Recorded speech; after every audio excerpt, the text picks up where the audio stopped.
Thanks for having us on your program, and thank you so much for all your hard work. Again, you're one of the few outlets that even cover election integrity, and we know how it is to be attacked just for bringing it up, just for bringing up the subject. Yeah. When let me ask you, tell me a little bit about the history of your organization. Did this come about because of 2020? Actually, we started in 2022, and we started looking at election integrity. It wasn't 2020, actually, I'll bring it up. I mean, I ran for office, and the poll numbers were different. Again, you don't want to bring it up too much because it sounds like sour grapes. But what we understood at the time is that our polling showed us very clearly what we were doing and that we were ahead.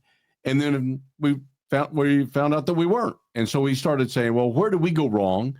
And then we started digging into the whole aspect of machine voting. Here in Arkansas, we have touchscreen voting for everybody. We're one of a handful of states that actually do that.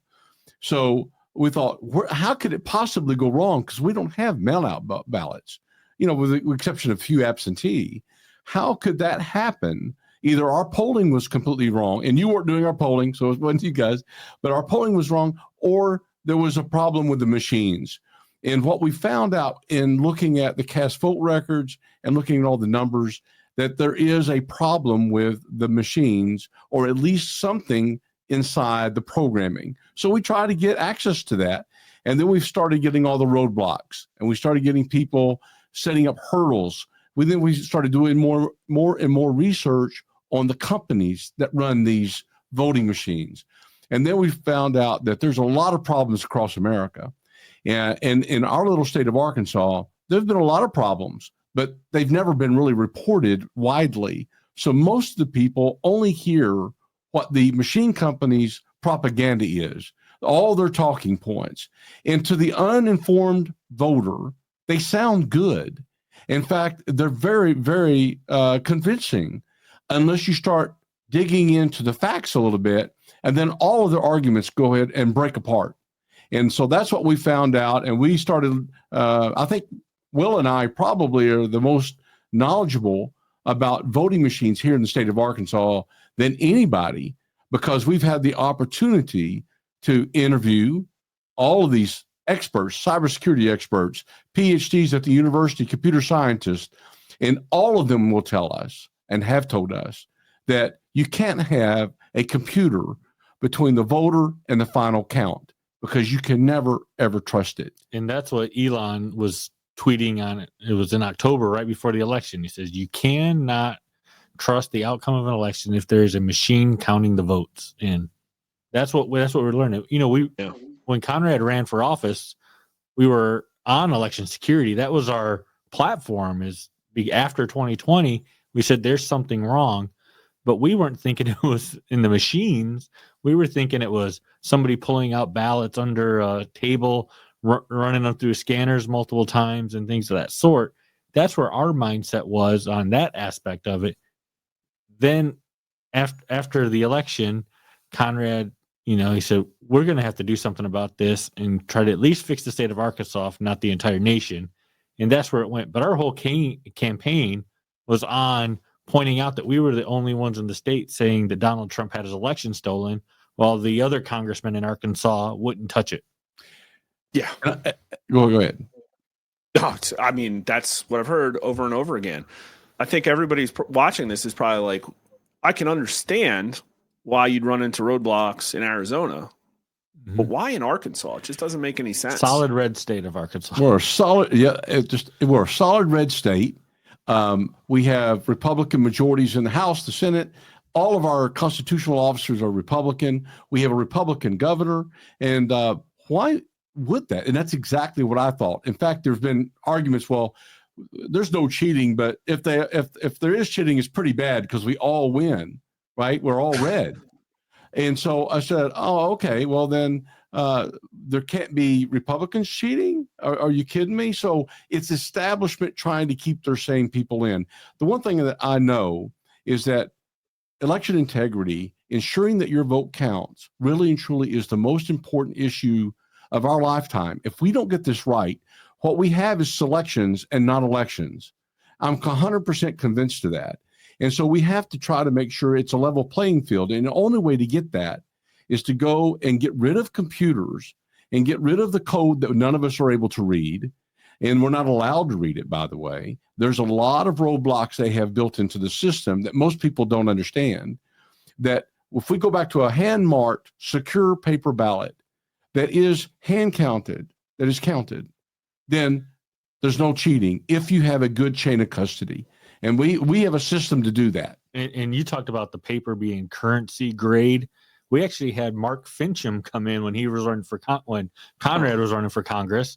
Mark Fincham came in, brought a black light, brought this paper. It had like 12 security features built in, including like a hologram, little logo at the bottom. It was a really neat ballot. And people said, why don't we have that? It just makes sense. It's too expensive. You can't do that. Meanwhile, yeah, it's like Stacey Abrams gets $2 billion in like a unmarked bank account, right? It's like we've heard all the arguments, Mark. I mean, it's too expensive. You can't get people to hand count. They've told counties it will bankrupt your county. And what we found here in our little state of Arkansas, 3 million people, what we found is that 99% of our elected leaders, 99%, are 100% against us. They're 100% against paper ballots. And a lot of them won't even talk to you.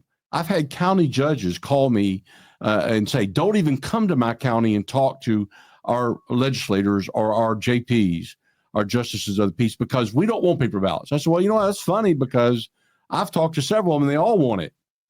They go, well, don't come here because they've been threatened. A lot of them have been threatened. We have an organization called the Association of Arkansas Counties. And what you'll find is every state has something similar to this organization. And they have a National Association of Counties in DC, but they pretty much are the organization. They're 501c3. They're not a governmental agency, but they control all of these counties. Almost like a union voice for the counties. And they have this, they're an umbrella organization where you have the Association of County Sheriffs, Association of County Clerks, Association of Land Assessors. And they control the counties because all the insurance, liability insurance, workman's comp go through them.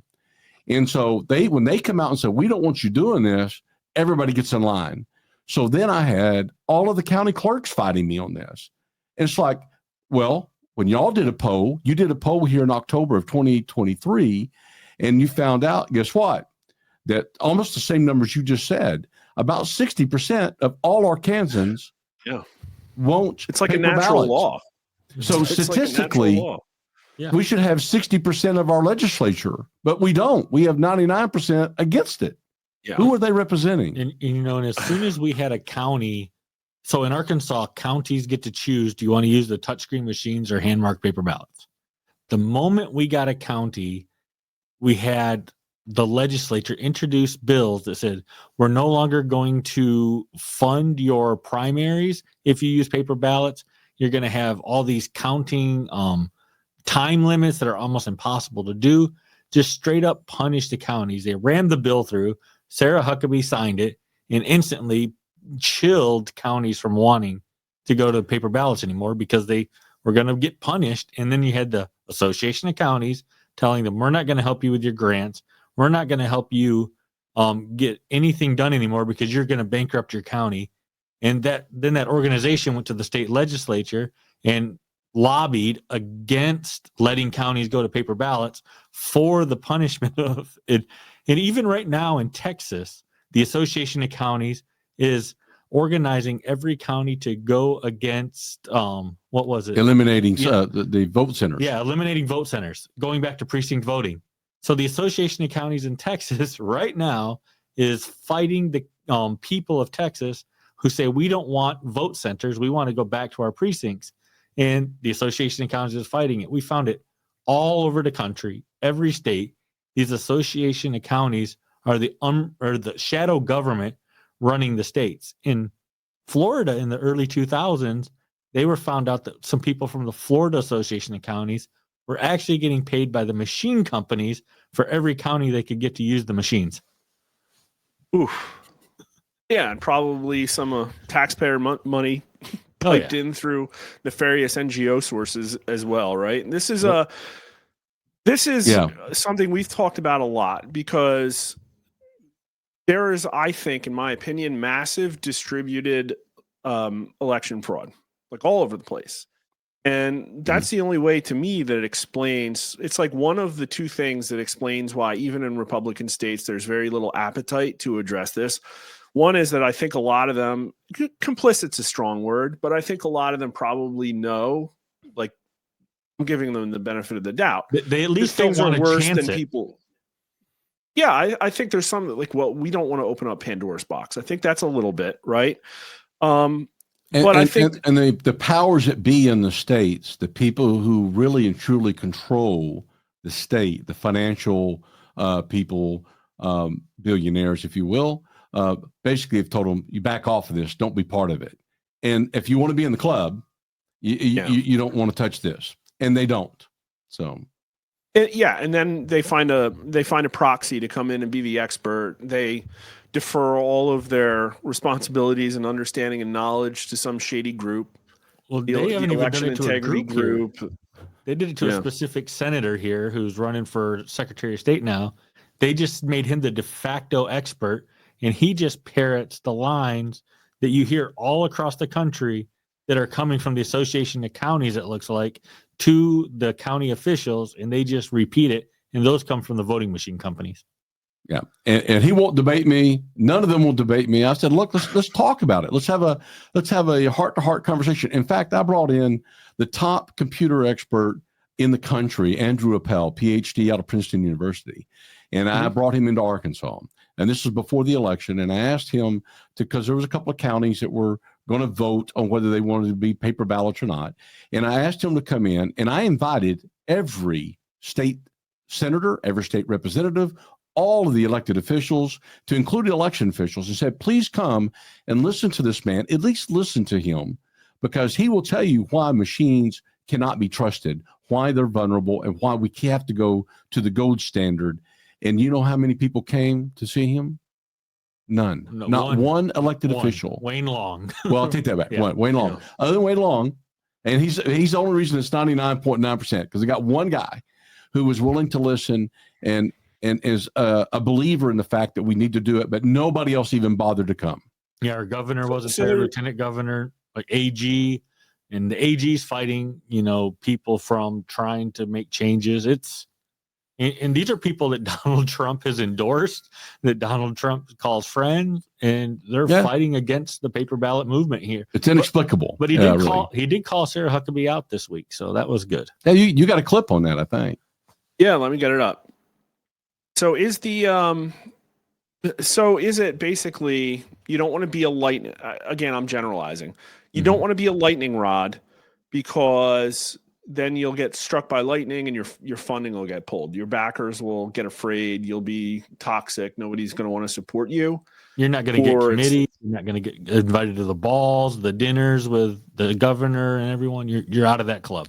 You're a persona non grata, as we say. And I've had so many people tell us, I believe in what you're doing, but I cannot come out and say anything.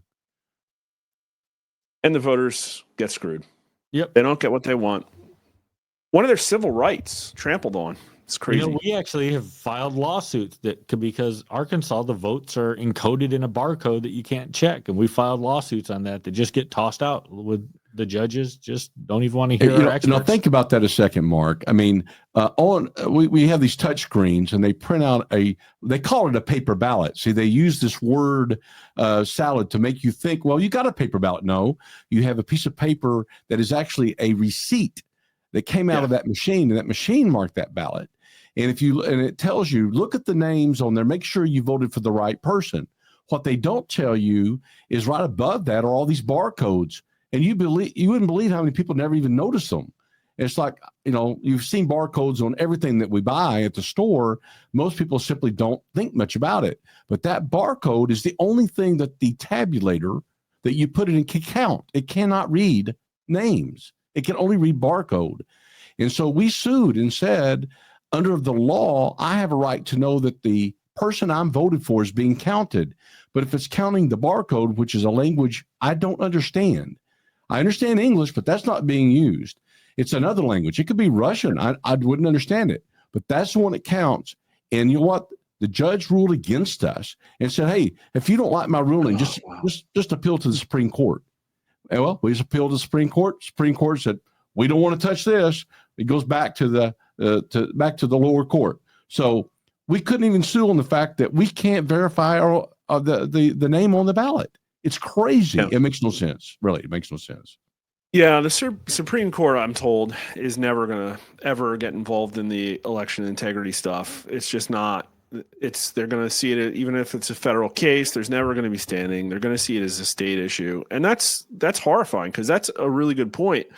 And then not only that, like, you don't have the ability even, right, to go in and take a look at those machines to verify that they're not on the internet, or there isn't illegal software installed, or that it's up to the right version, or any of that stuff. Right? And we saw in Georgia with the Halderman report how vulnerable the machine code actually is.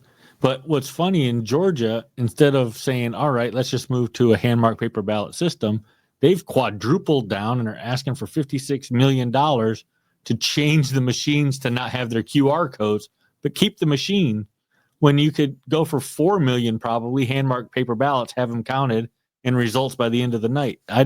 It makes no logical sense to go that route. Yeah, maybe we should ask Grok how much money of why Congress has a 12% approval rating, the U.S. Congress, and a 98% reelection rate. Maybe. Yeah, right. That's it. That's right. That's the stat. Not a lot of turnover. Once you get in, it's a big club, and you're not, and you ain't in it, voter. And you're not in it. That's exactly right.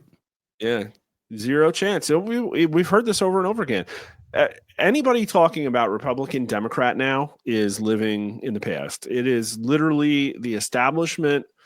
I use the word kleptocracy. I wish there was another word. It's very parasitic, basically, but it's a fraud machine that's latched on to the tax donkey in America, and it will do anything, including manipulate lack of transparency. That's what it boils down to. Is you have any situation where the government's allowed to be untransparent, which is literally like all of it. Right. They'll make it super complex, confuse you on purpose, outsource things to unaccountable contractors and NGOs, like literally everything they can to be untransparent, and there's no recourse. And what they do is they use the NGOs to do things that the government's not allowed to do through the Constitution. Yeah, and it's getting bigger and bigger. Yeah, so we had a big problem. We have a big problem in Arkansas, and so we're trying. We realize at the state level, it's very, very difficult to change, because these machine companies there's only 3 major ones. I mean, you have ES&S, which is the largest one. It's about 50% of all votes that are done with machines go through an ES&S machine. They're out of Nebraska, Omaha, Nebraska. And then you have Dominion. Everybody's heard about Dominion now, but Dominion really only about 30% of all the votes go through them. And then Hart Civic. Those are the top big 3. Hart Civic is out of Austin, Texas. And I will tell you that those machine companies have a tremendous amount of power. And I was talking to a congressman last week.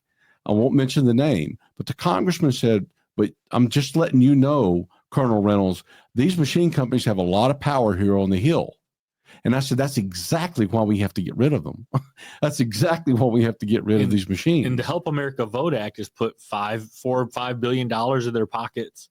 And that was all even the beginning of that with Chuck Hagel, and he was on the board and stock owner at ES&S, pushed the laws to get the machines in, to get the money to those machine companies. It's been a boondoggle since it started.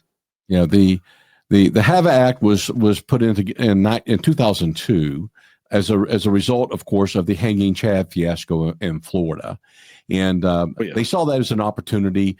There is some speculation that was invented, that was designed to be a problem. There's a lot. And Jan Rather did a big report on that back in 2006 about the paper that was actually used in Broward County. But aside from that, but it apparently worked, because when you had the hanging chads, you had the problem. Then they had a crisis that had to be fixed. And then they found a way, the machine companies, to get federal money forever by establishing the EAC, the Election Assistance Commission, and they then divvied out the money to the states that wanted to go to machines, and then they outlawed, the punch card. So then they had to do something, and that's why we have what we have now, which is this octopus that's got its tentacles everywhere in just about every state, and we need to try to get rid of it. And again, it's only basically 3 companies that control all of our elections, and we have no idea who owns them. We're not allowed to find out who the investors are. We have no way of knowing how much money they make, because they're all private companies. Or how they make their money. And we're not allowed, and they control everything, and they have a code that they use that we're not allowed to see. It's proprietary. We should never allow this, but we do, and because all of our elected officials are captured. But as I don't know a better term, but they're captured, and they can't really do anything, to include the EAC. They're either captured by the status quo, or their donors that are telling them don't touch this, or the political machine of the state. But one of the other things about the hanging Chad is when we're going around preaching paper ballots, they say, "Don't you remember 2000? Well, that was paper ballots." It's like, no, it was a machine that was the problem. It was the punch card. Right. It wasn't that somebody had a pen with a piece of paper and you counted it, because there would be no hanging Chads or dimples or any of that if you were marking it with a hand-marked paper ballot. And that's what President Trump keeps calling for. That's what over and over and over he says, you got to have paper ballots. He doesn't mean the paper that comes out of a machine. He means hand-marked, because he says Elon tells him all the time you can't have these machines. And he says Elon's a smart guy, and he tells us we can't have these machines. So he's begging the Republican governors to step up and do something. Yep.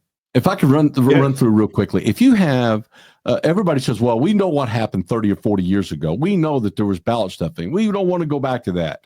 And that's the argument they continually bring up. And it's like stuffing ballots now. It's like arguing, a car from the 1970s. We don't want it again. Well, we don't have cars from the 1970s. We've got cars that are up to date, that are run that are super smart now, right? It's a completely different world. And the same thing goes for paper ballots. And I'll give you an example. If you have a county and I'm going to say a really small county, you say a small county has got 1,000 voters that will vote on election day. Well, they get maybe 2,000 ballots that are watermarked, that are numbered, that are secure. That county clerk has to account for all 2,000 ballots. If 1,000 people vote, then there better be 1,000 left over. That county clerk is responsible for those 2,000 pieces of paper, and they have to be chained to custody and counted. And that's how you maintain control. No one can insert new ones. They can't go down to Staples and make a bunch of copies. No, that can't happen, because again, you can't counterfeit them. That is what we need to do, and we can do that. And we've already done it in one county here in the state of Arkansas. So just walking through the whole process, it's literally, hey, we put it in order. We have this many ballots. They're on a particular ballot stock that has security measures. Right. They are utilized at the precinct, distributed and utilized, and probably have some chain of custody. You vote. They get counted there at the precinct with a Republican and Democrat looking at every single ballot under camera, recorded. And so if you're like, this isn't the right ballot stock, you raise your hand, and then that ballot gets looked at. It doesn't just go into some OCR machine and get. We could have little black lights on the table, and like we did in Arizona when we helped Maricopa County Republican Committee do a hand count. They slide it under a little black light. They see it's a legitimate ballot, and then they score it. If it didn't have the watermarks on it, then you would say, you know what? This is not a ballot that should be counted. We need to set it to the side and let a judge decide on it. It's not hard. In fact, you can go to our website, avii.org, avii.org, and we have a video on there that shows how to count ballots. It's not difficult. We've been doing it for 100 and some years. It's not that difficult. But they want to make it look like it's so problematic and you can't get people to help or whatever. Well, your poll that you just cited earlier in the program shows that's not true. There's a lot of people who want to participate. In the people want to participate, but most don't know how. People aren't going out. They're not being approached. Like, would you like to work an election? Would you come count ballots? And Colonel Reynolds posed earlier on X, like making it like a jury duty where you're sending out a summons, ask, maybe it's not mandatory, but you ask, would you like to perform part of this civic duty? And that would be participating in elections, either as a poll worker or a hand counter. And that way there would be something going out to engage the people, getting them to know that they can participate in the system, they can be part of it, and they can ensure that their neighbors trust the outcome of the vote because they're part of it. And additionally, the money that you spend, and believe me, a lot of these rural counties, these people would gladly work to get the money. That money stays in your community, and you're able to spend that at the local stores, at your local businesses, as opposed to going to an out-of-state company, to investors that we don't know who they are. That is the problem that we have right now. How do you make sure that counters don't get gamed? Meaning, there's plenty of Republicans who despise Trump. There's plenty of Democrats that voted for Trump. And there's plenty of people who would lie about what they are. Do you go off registration records? How do you do that? Well, in our system, it's so transparent where the counting takes place. You're in the middle of a gymnasium. You have a camera that has a TV next to it, and you're watching the people score it. And then you have the one person calling it, one person looking over the shoulder, two people scoring it, and they're saying every 5 ballots, they say tally, and then if you got off within 5 votes, you do them in batches of 25, but it's scanned before you count it. Now you count it under the camera. You have the recording. People can be scoring for their candidate out there watching the TV themselves. When you make it so transparent, it would take, the guy that works for Elon Musk to want to do some cheating. So. Well, if you're going to invest in technology, you invest in the AI program that analyzes the video feed, and then you're like, oh, wow, that one table keeps having problems. You invest it in transparency. Yeah, you invest it in transparency because right now what we have is a black box telling you the outcome of an election, and you can't go get the ballots to hand count. They never let you count it to compare it to the tape. And I don't know if you know history of elections, but in New York, back in the 1920s, was a place called Tammany Hall, where Boss Tweed would go in. He'd take all the ballots inside, lock everyone out, come out and tell everyone the winners. And that's what we have right now with these tabulators. They're just telling you the winner, and you have to accept it. And here's the other thing, Mark, and this is something that we found in state after state after state. They make it impossible for you to get access to the actual ballot. In other words, it's got to have a court order to be able to get an access to the ballot. And what what the counties will do, or what the state secretary of states will do, they'll say, oh, we're going to do an audit. We'll do an audit, like here in Arkansas. We'll do an audit, but they only audit one race. They only look at 4 or 5 different counties. I think they went to 20 this last time. And so, but the one race they know is never going to be cheated on. And it was a governor's race or the presidential race in the general. They never look at the primaries, and every expert that I've spoken with will tell you in a solid red state or a solid blue state, all the cheating will typically occur in the primary. And what's the one race they never look at? Primaries. Never look at it. Never look at it at all. And the reason is because that's where, if you win the primary to be the governor, guess what? You're going to be the governor in the general, because we're a 70-30 state. So right.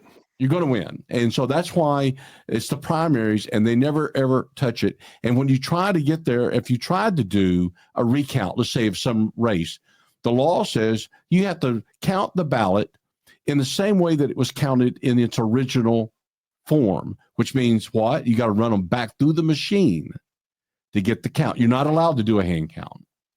And so that is the problem we have. The laws are set up, and our legislators have passed the laws that roadblock any effort to be able to have a level playing field and make sure that we're voting in a very transparent way. And we're going to fix that. And what we know in Arkansas is the people want the hand-marked paper ballots. And what we know is the legislators know the people want it, because we've taken that Rasmussen poll that you ran here for us, and we've given it to every legislator over Everyone. and over and over. And we've told them about it. We've texted them. We've emailed it to them. And their response is, it's pretty much, we know better than what they want. If you go to paper ballots, you're going to have ballot stuffing. You're going to have this. You're going to have that. But the real answer, the machine doesn't solve any of the problems that they say exist with the paper ballots, because it puts a million accountability leaks in there. Yeah. Is what it does. It creates a smokescreen to hide. There's so many different layers and complexities. That's not what accountability is. No, and you could still stuff the paper, and you could still fill it. You know what I love is, here's the argument I love most. They tell you, listen, if the machine's messed up, or if there's some indication that there's fraud, we always have the paper ballot to count. That's what they'll tell you, right? But then when you say, we want a paper ballot, they go, well, you can't trust the paper ballot because there'll be all kinds of mistakes in counting it. So either way, they use both arguments to support their continued use of machines. And that is what we have to get away from. And we're doing our dead level best at the national level now. We're trying to get legislation passed at the national level, because it looks like the states won't do it. They simply don't have the backbone to do it. Yeah, they don't have that intestinal fortitude. But like he's saying, they use circular arguments all the time. Like, we can't have paper ballots because the counting is less accurate. We're like, well, what does hand marking a paper ballot have to do with the counting? And they conflate arguments, put them together. It makes no sense. But what we do know on the touch screens is studies have shown only 7% of people will notice a mistake. If a vote has flipped on them or changed when it comes out, barely anyone studies that paper to make sure every vote is correct. And when they do, it's about for 4 seconds, I think the studies say, and only 7% notice that there is a mistake. So that's why the hand-marked paper ballot is important, for voter intent to be captured. And when there's a mistake made, people looking at it can say, you know what, we can tell what that voter intent was, but the machine tabulators can't. Well, it's a different cognitive skill, as was explained to us by the professors. They said, with a paper ballot, we know that 99% of the time, the voter's intent is captured properly. 99%. No, you got 1% that may make a mistake. But most people know, if I mark this circle for candidate A, I know that I messed up when I look at it. I go, oh my goodness, I can't believe that, right? Yeah. But on a machine, it's much different. That's a different cognitive skill. That is, after you push everything, you hit print, now you got to proofread what the machine wrote. Right? And most people don't do it. How many people look at the receipts when they go through self-checkout at Walmart? How many, look at that receipt and make sure everything's exact? They don't do it. And so the study that the University of Michigan did, as Will just pointed out, that people don't look, the vast majority don't look. And those that do, it's 3.9 seconds. And it may be 14 or 15 races on there. It's only enough time to look at one race. That's about it. And then they assume what they saw on the computer screen, the touch screen, is what was printed. And that is a problem. It's a big problem. And the onus shouldn't be on the voter. It should be on a system that's just transparent and gets the voter intent accurately all the time. And that's the hand-marked aspect of it. And, that's what President Trump, he has his 4 points on his agenda that he keeps calling for. And over and over and over. And he reminds the governors, like the clip you were about to play before we got into the conversation. Put it back up. Yeah. Yeah. He reminds the governors over and over and over every time he sees them. And, this weekend was no different. He's pushing for it. And ID requirement, 1 day voting, no mail out ballots. And what was the other one? Hand marked paper ballots. Those are the 4 that he's been pushing. And I think you're going to see something, Mark, very soon that's going to address that. Well, let's take a look at this clip, shall we? Yeah. We have the most audio. secure way that you can secure the election, and probably the fastest way, because there can be very little hanky-panky. It's paper ballots, can you believe it? So I hope, Sarah, that certainly the Republican governors, but if you want to save a lot of money, you go to paper ballots. What do you think the people of Arkansas really want and what they're focused on? We're working on that, and the President Trump is very quick to remind us on that every time I see him. The most secure way that you excuse can me. secure. I hit space to stop it, and it started it again. So that person in the audience shouted "paper ballot" if you didn't hear it. That was you? That was me. As soon as Mercedes said, "What do the people of Arkansas want?" I saw an opportunity there. I yelled "paper ballots." And they do all across our state. I can't tell you the thousands of people that I've spoken with over the last couple of years. And they are beside themselves. They go, we want paper ballots. We don't trust machines. Why do we still have machines? Why? And we say, well, that's because your elected representatives have decided they know better than you do. And they're going to keep these machines. And so the problem with the machines is that there's no question in my mind. Well, I'm 100% convinced that we have selections and not elections. And that is a fact. Now, whether we want to, talk about who selects and all that, I don't know. But what we do know is they are fighting us so hard on something that who cares how somebody votes in a little town or little county in Arkansas? But they do. They care a lot, enough to where they bring the whole weight of the government down on that county to say, if you do this, we're going to be watching you, or we're going to take away your funding. That is a problem. So it tells me that there's something there without question, even though I already know it intuitively. That should tell everybody, when you get over, like in the military, I spent 30 years, when you're over this target, you're going to take a lot of flack. Yeah. And that's what we've done a lot. That's this year. This year is the year that there's going to be a lot of flack, because the target, everybody knows what the target is now. And just a couple months ago, in my opinion, thinking about election integrity, you're like, oh yeah, that's like a separate problem. There's like some bad actors in there, and there's some stuff that's going on. It's like, no, this is all the same thing. And that is tyranny through complexity and opaqueness, basically. It's the same thing all the way. It's turtles all the way down. That's exactly what this is, because like I used to be an engineer, and if you were going to design an accountable system, it'd have the least steps as possible. There would be, checks, like you add everything up at the end, right? And like a very clear handoff and responsibilities and stuff like that. That's not what we have. We have literally the world's largest Rube Goldberg machine that you can only see half of, and that government gangsters literally will like oppress you if you try to ask questions about it. And we're in this clown world where we all know there's election fraud. It's just a question of how much. We all know that the health system's not doing what's best for people. It's just a question of how much. We all know that the entire judicial system is probably correct, just a question of how much.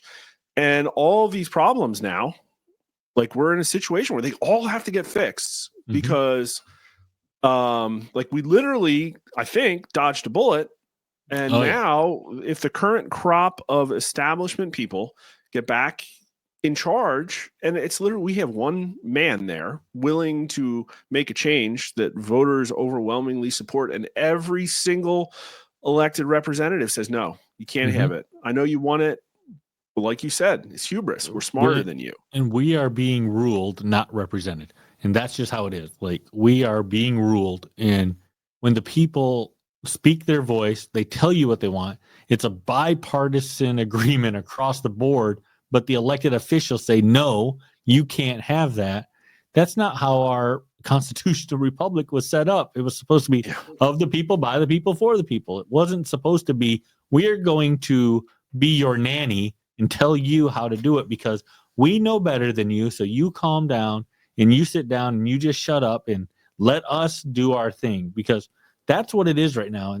But luckily, there are people who are going to step up. There are people who want to make a difference. There are people who know the system is broken. There are people who know that the president can't just go in and put in executive orders and fix everything. And I believe there's going to be an executive order from the president. I believe it's going to be on national security of these machines. I think they're going to go in, and because it's been deemed critical infrastructure. But what people don't know that we were given authorization to tell, Congressman Pete Sessions is working on hand-marked, hand-counted paper ballot bill that will be introduced, the Make Elections Secure Act. He's going to put it in, and he's going to push to support President Trump's agenda by getting the hand-marked, hand-counted paper ballots. The goal is to codify the executive order so that it gets through Congress. And every one of your listeners, when this comes out, and it's going to come out pretty soon, when this bill comes out and they start getting pressure, you need to call your representatives. You really do need to call them, your congressmen and your senators, and tell them, get behind this. We must have it, because that's the only way we're going to fix it. You're not going to do it pushing a string from the bottom at the state level. You're going to have to pull it from the top. And I think that the Trump administration realizes that they only have a few months to do this. I mean, really, you only got until about August, September, because then you're going to start running into people getting prepared for primaries next year, early primaries. So we've only got a few months within which to fix this problem, and we can do it. But every person has to call the representatives and their senators saying, we want paper ballots. There's a bill that's going to come through. It's a Mesa bill, and you need to support it. And so I can only say that 1,000 times. They need to do it. And Do you, Congressman Sessions just wanted people to know that he cares about election security. He understands that there are a lot of vulnerabilities. The hand-marked, hand-count paper ballots, one little aspect. We have to fix poll books. We need to go back to paper poll books. We need to go back to small precincts where it's your neighbors in your neighborhood where you know everyone. We need to count at those precincts that night to make sure everything is clear. And we need to make sure ballots are only mailed out if somebody requests it, because they cannot come to the polls for medical reason or they're serving their country. isn't it crazy how bad of a dictator Donald Trump is? He's the worst. The worst. He's literally stuffing rights down local people's throats. Like, it's incredible. I'm impressed with the man. He's done great things for this country already, against all odds. I mean, the man took a bullet for everybody in the year. If he hadn't turned that last second, he wouldn't be here. Think about the predicament we would be in right now if he weren't here. Unbelievable. So we know we've got a short amount of time to make sure we get everything done. And I'm telling you, he's making big progress. If you look at the 20 things he said he was going to do, Will and I were just looking at him the other day. I mean, he's 17. Already way ahead on 17 of them. So yeah, his agenda 47 had 20 items and he's done 17 of them. Yeah, that's incredible. We'll have to have agenda. So it's moving get the project 2025, but yeah, it's moving really fast. And we talked about a lot of bad news. Like it was a little black pilly there for the last half hour, 45 minutes. But I think there's good news in that. Like I said, I think these are all tied together. Mm-hmm. And so when Trump is pushing on one boulder, it's, I think, affecting the other ones. And we're going to start to see that play out now, I hope, because look at the situation with the Epstein files, right? You have Pam Bondi. Okay, I can see why she made a mistake. But then you have Cash's FBI has rogue agents just like, doing whatever. We knew that ahead of time. But then it comes out that, well, no, actually some whistleblowers within the FBI are who made us aware of the fact that those documents existed. And so I think courage is contagious. And if we're going to see brutal accountability, maybe not all these people go to jail, but they're going to be uncovered. And it's going to get uncomfortable for people who are perpetuating the root cause of all this, which is the hubris and the fact that they're ruling people and not the will of the people. So, I predict that some of the big things are going to happen here in the next couple of weeks. I think you're going to see when USAID, when all of that is analyzed, and you start seeing where the money goes, and it goes back to family members of a lot of the congressmen and senators and former congressmen, you're going to see that all that's going to be coming out. And I think that people are going to be shocked at how these people are able to make money on their family members. We saw it firsthand with Hunter Biden and his father. But we're going to see it with all these other people. And I think you're going to start seeing a cleaning of the house. But you know what? It will never get cleaned out unless we get elections fixed, because you're not going to be able to vote them out. They'll be able to stay in office, even by just a small margin, if you have these machines. And we've got to get rid of them so that when that time comes, it's a level playing field, and we'll be able to get rid of them. But, So. and you were talking about accountability. We got to move past accountability and go to the retribution. And Yeah, right. like, give the people, those bad actors, what they deserve for the crimes they have committed against the American people. I mean, retribution needs to be the word. We have to do more than hold them accountable. The future politicians of the United States or the powers that be need to have a clear warning shot of what will happen when you violate the Constitution and the trust of the United States. I agree wholeheartedly. We've been talking on my channel about the fourth turning and how this was all predicted. And it's because you guys have probably heard of it and my viewers have, but basically as you approach the fourth turning, the order in the system is low, but the demand for order is high. And it becomes a situation where all of society craves a reorganization around unified values and order and a cohesive. I think we're in the start of that phase now. And like you said, it's almost biblical how it hinged on 1 inch, 0.1 MOA. Yeah. Just imagine if he had a screen in front of him, he wouldn't have turned his head. That's the difference in having Trump as the 47th president. If he had a screen in front of him, he wouldn't have turned his head. And now we have a very compressed timeline with which it's not just, you used the right word, retribution. I've talked to a few people and the opinions are strong but varied. I hear, well, they're expanding Gitmo. They're all going to get, and then I hear, I was talking to John Solomon down at CPAC and he's like, you just can't arrest most of these people will escape it, but they'll be uncovered and that'll be enough. And I don't know, I guess we'll see, but there are some of them that are just so corrupt that they can't not be in jail, like probably Adam Schiff and Eric Swalwell. And so what happens first, who we're going to figure out, like, can you hold a congressman accountable? Because maybe the people are going to crave it. They need to be sharing a cell with former Senator Menendez. That's what they need to right. be. Yeah. Exactly. Isn't it crazy? The only one that got held accountable is the one that, used to be they'd get embarrassed and resign. But the one that gets held accountable was probably the one that wasn't like playing the games with everybody else, right? Like that's what it was. Yeah, that's exactly right. But I do feel we are heading for the golden age. I don't feel the gloom and doom that we had in the 2020 when we had the virus. We had all of our civil liberties being squashed for years and years.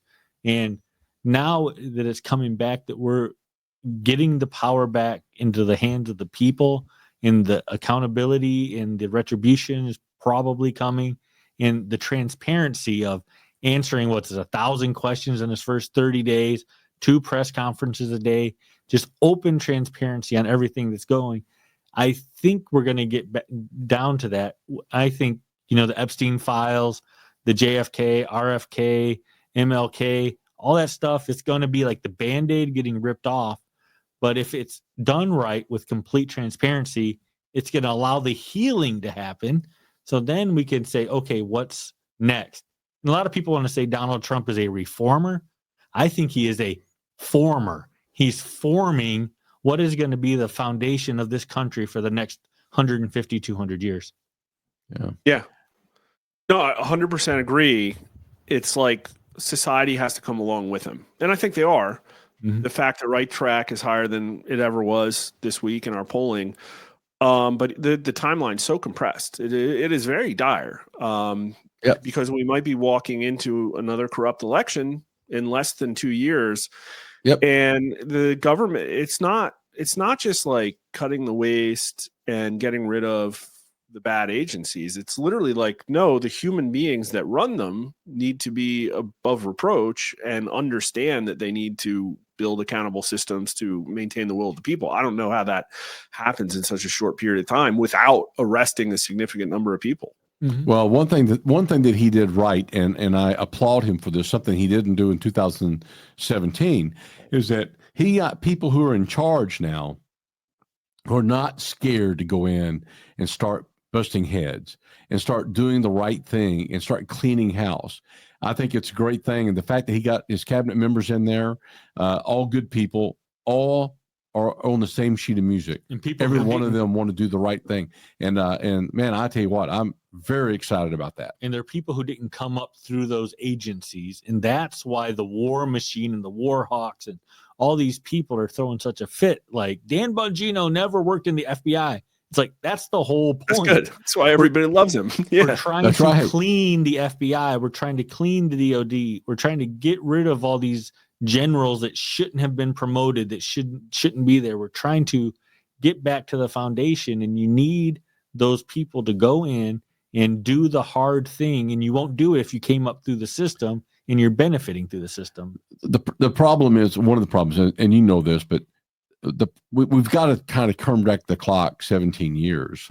When Barack Obama first took over, that's when a lot of this started laying the groundwork to transform America. And he did that by putting people in key positions, promoting people within the military and all these other organizations that had the same ideological mindset. And when they became empowered, particularly under the Biden regime, they just went full woke, full DEI, full all of that. And so it's going to take a while to clean all that out. But they're going to do it. We've got to do it. We've got to do it to save our country. All hands on deck. That's it. That's all it. hands on deck. And what I can tell you is that, listen, if Arkansas by a 60% margin wants paper ballots, or 60% of them, and if nationally it's 60%, that means every single state. Like, it's axiomatic. It's a 2-to-1 margin everywhere. Well, we can get you even lower. Ballots. We had an election in Independence County, Arkansas, and guess what the result was? 62% of the voters chose to go to a hand-marked paper ballot, hand count system. So we have national 60, state 60, county 60. So it's universal. In fact, it means just so you know, dialed in too, is what it means. Just so you know, Independence County, it was a big fight just to be able to get the signatures, to be able to get that on the ballot. It was a big deal, and the state fought us all the way. But they got enough signatures, got it on the ballot. It passed overwhelmingly, and they went even to the Supreme Court to keep them from having it on the ballot. The state, the county clerk. And so they wanted to make sure that you didn't even have an opportunity to vote on it.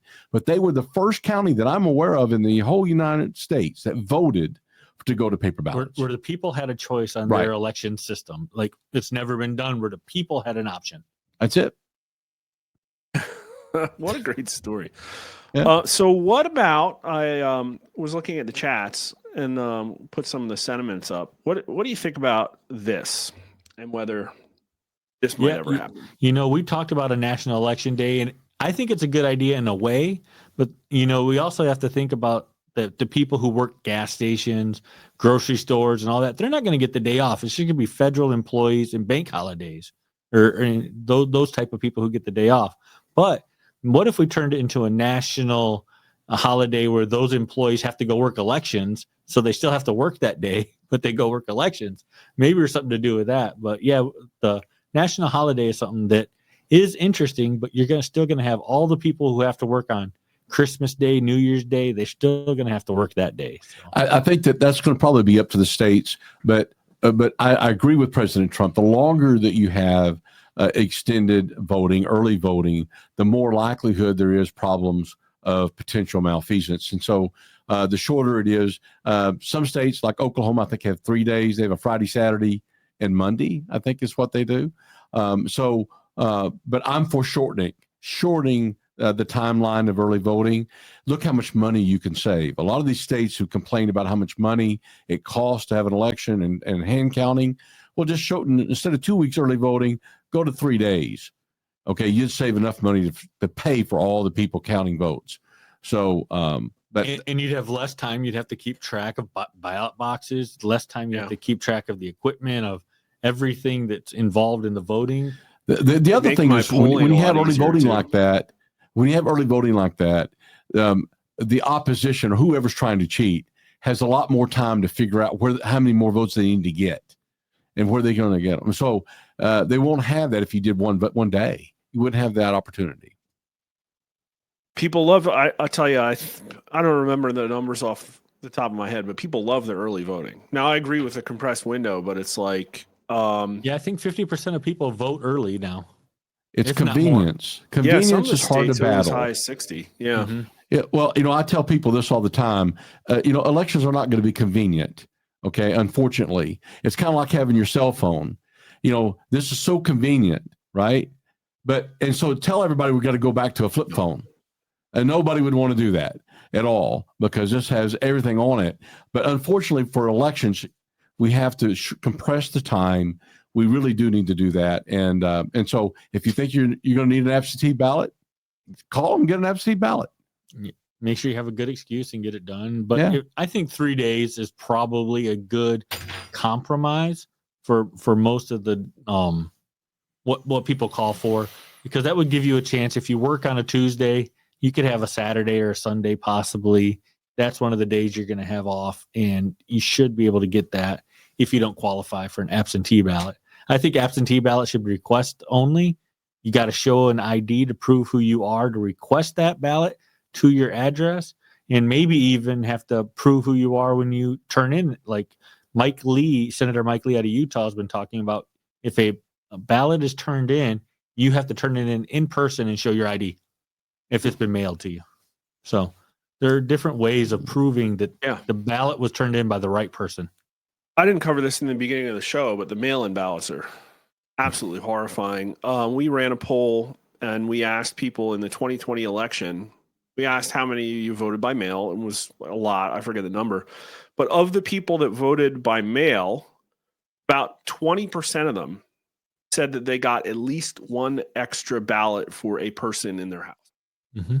And how many of the people voted those? Bigger than that. Yeah, and a lot of people voted those multiple ballots because they wanted their candidate to get in. 100%. We asked them that too. We asked, did you vote on behalf of somebody else? Did you fill in a ballot for somebody, did you vote for a state that you don't live in? The numbers, it's like for almost every single one of them, it was between 15 and 20%. 28% of them admitted to at least one of the 4 types of fraud.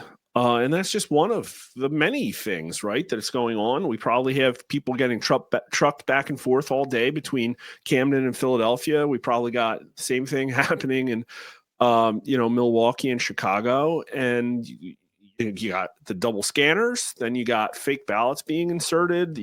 It's literally everywhere. You got tabulators installed on, or the compilers installed on tabulating machines.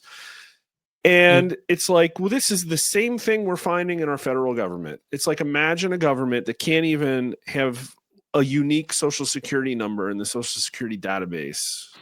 Yeah, this is how we run elections. Yeah. Right. And it's like a magic show. They do everything like, hey, look at here, look at here, look at here. But you don't really know what's happening and what the real actions are taking place. Yeah. And we're going to fix that. Mark, that's our goal. Our goal is to try to fix that, and that's what we've been fighting for, and that's what our organization has stood up for, is to inform people, try to educate people on the facts of our current system and why it's so vulnerable and why we can't trust it and why we have to go to the gold standard, which is a hand-marked paper ballot that's hand-counted. We have to do it. And I have faith the president, outside of his election executive order, is going to help make elections secure again by imploring the Republicans to pass the legislation for the paper ballots, for the IDs, shortening maybe the holiday, or at least like one of the commenters said, a holiday weekend, something. I think he's going to go all out very soon and work to get this done. And having the bill with Congressman Sessions that Colonel Reynolds and I have been writing with him, it's going to be a big step in the right direction. So when do you think that bill might see the light of day? We're hoping in the next couple of weeks. There, it's drafting legislation. You got to wait and get in line and have them come out and have the correct language. And so that could take time. It's already taken a little time because we've gotten input from different people, and everybody's got one part that they're going to die on the hill for. So we try to incorporate as much as possible. And then once it's all done, Congressman Sessions will take it and he will try to get the opinion of the other legislators. We know we got several legislators we've already talked to, congressmen and women, who are supportive of our bill, of this bill. 3 people in general who really want election security is Abe Hamaday, Eli Crane, and Tony Weed out of Wisconsin. They are dead set on making sure elections are secure again. They want to just take the right path. And it's all to support the president's agenda, but also to protect their voters in their district. Like Wisconsin was a cluster. We had the Senate race. The outcome made absolutely no sense based on the president race and the other races around it. So there's still, we can't be complacent just because President Trump won. 2026 is in play to take away the Republican majority. And we got to make sure everything is done safely, securely, transparently. And I think the president understands the timeline. He and his team are going to work on it. And if we have his head policies, Stephen Miller, I bet he's got something up his sleeve to really get this going, because he's been planning for 4 years with the president. It looks like that they have a game plan on how things are going to go. Yeah, we have it on good word that they're working on it, and that and so we're excited about that, and we're also excited about the bill that Congressman Sessions is going to put forward. With the idea being that essentially whatever is in this executive order, like almost identically matches the idea, the intent of the bill. Is that basic? Yeah, that's what we'd hope for. And, we have the SAVE Act with Chip Roy. We have another bill with Beth Van Dyne about ID and being citizens to vote in federal elections. So there are other aspects coming out. I think the time of election is probably going to be left to the state, if I had to guess. But, we never know with the president, because he keeps saying one day he might just declare it and then say, challenge me on it. For federal. Well, they're already calling him a dictator for everything. And, people can clutch pearls, but this is the way it's supposed to work. Executive branch does things. And then if there's a problem, there's a lawsuit. Then the judicial branch does things. And then, the legislators do things. And, they can point fingers and scream on the mainstream media all they want. But it's like, well, if the bill passes and, it's this, people like it, and the state's got to enforce it. Otherwise, the federal government, maybe we're seeing this kind of stuff. The states do the place, time, and manner, and of course, if in the Constitution, it addresses that specifically. There is a place for the federal government to come in, because federal elections, not state, but federal elections, they've got a say, and that's why we have the HAVA Act of 2002. They can come in and they can change that, and that's what we're hoping that they'll do. Yeah, the Help America Vote Act has already dictated to states what you have to do in elections and how you have to run them. And the Make Elections Secure Act would repeal HAVA and replace it with the Make Elections Secure Act that kind of clarifies some of the ambiguities that HAVA left there, and not put the reliance on having the machines. It's actually the opposite, to put the main method of voting for voters as a hand-marked ballot, and you can't have certification until you have double-checked. If you run it through a tabulator with a hand count, you have to double-check. It's just like the bank or the casino. You stick it in a machine, it counts it for you. What's the next thing the teller does? Pulls it out. 1, 2, 3. They hand count it. They double-check. They don't just rely on the machine. Yeah, because bad actors is the number one, but just the machine breaking, not working properly, that's number 2. And we saw it in Northampton County, Pennsylvania, where the barcodes didn't match the names on the ballot. They somehow figured that out, and then we're telling people vote the opposite of what you want. It just became a big mess. I didn't hear that one. Wow. That was in Northampton County in November of 2023. And it was on a judge's race. And they always say that these barcodes are infallible. They can't mess up. Well, in fact, they did mess up. And they said, well, it was a computer glitch. It was a voter that found it. The LNA, the logic and accuracy test that they didn't find it. And so it messed up. And so if it hadn't been for an astute voter, then it could have gone on for the whole election. But that person caught it, made a big stink out of it, and they looked into it. So these things are not infallible. These machines are computers, and you don't want a computer between the voter and the final count. That's just pure. That's just the way it is. Man, I just looked. I didn't realize Eli Crane's Arizona. Yeah, Abe he's Arizona. Hamaday's So is Arizona. Hamadeh. Yeah, It's kind of And- starting to make a little bit of sense there. And we've heard Andy Biggs and Gosar have an appetite for making sure elections are secure. Now, they've seen what's happened to their voters in Arizona. Their voters have been disenfranchised. Their voices have been silenced. You've had counties saying they're going to go do hand counts and then get struck down by the attorney general. And Not what- even letting them do a hand count. Can you believe that? which Abe Hamadeh should be the attorney general there right now. His election was legitimately stolen. They had, I think, 5,000 ballots. They didn't count, and he only lost by a couple hundred. It's a bad situation there in Arizona. And I think you're going to have a lot of legislators who are kind of freshman, sophomore range who really they've been running on the 2020, what they felt when they knew President Trump should have won. They started running to serve the country, and you're going to see a lot of those people stepping up and being the voice of election security. I think you're going to see that a lot. Yeah. Well, they haven't had time to assimilate into the DC machine, too. Correct. Right? It's like, well, their wife isn't the director of some do nothing agency yet, so that's they're not Or some lobbyists. nonprofit that they get $26 million for doing nothing. Yeah, we have one congressman here. His wife is a lobbyist for Obamacare while he was campaigning against Obamacare. So she was lobbying for it to come into Arkansas, and he was campaigning on we need to make sure to stop Obamacare.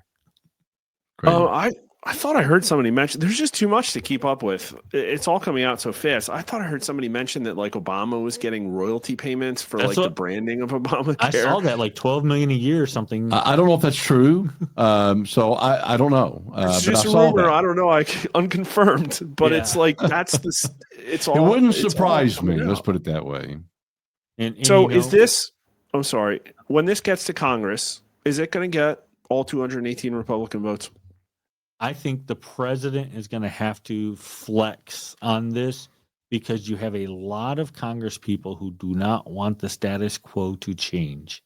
And if they go to a hand-marked, hand-counted system, they might lose their seats. They might only be there because somebody has made sure that they stayed there.